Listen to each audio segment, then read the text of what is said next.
For paint circles, this is another classic series that we've been doing for about 10 years now.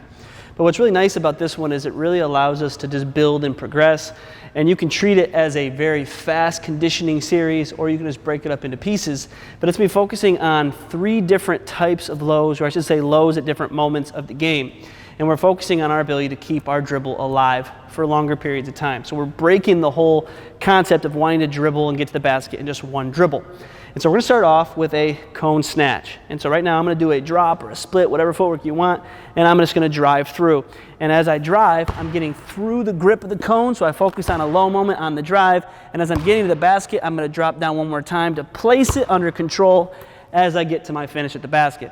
Now obviously that gave me the ability to work on 2 low points, one on the initial drive and one as I'm getting to the basket. And that's really nice because obviously in the game there's times where my shoulders got to be able to dip and I got to be able to play the game in lows and highs. So that would be phase number 1, just working on that drive. Now if I want to, I can just reset the cone right now and I can just keep working on that rep. But like I said, this could also be done progressively.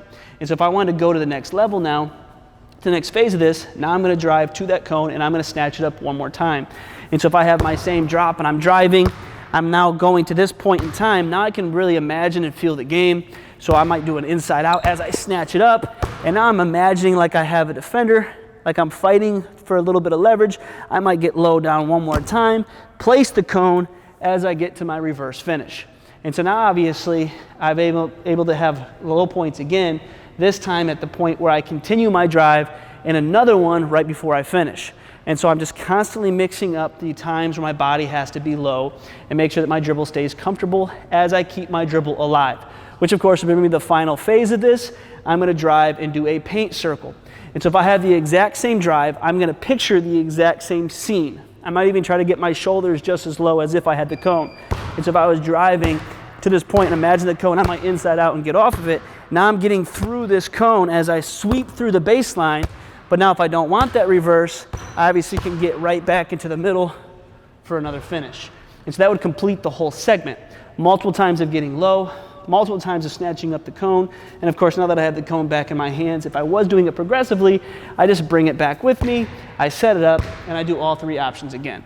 So like I said, you can break that up into 3 phases and just do each of them separately, or you can do those continuously if you feel like you'll be more engaged that way. There's no wrong way in that way, just one is gonna be a whole lot more conditioning if you try to just stack them all 3 in a row.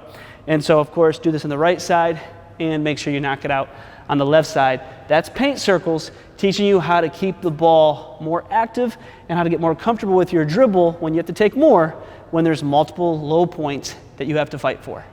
I'm so dedicated to my destination. I'ma get it how I live it with no hesitation. See me making moves and all this training proves that I'm possible.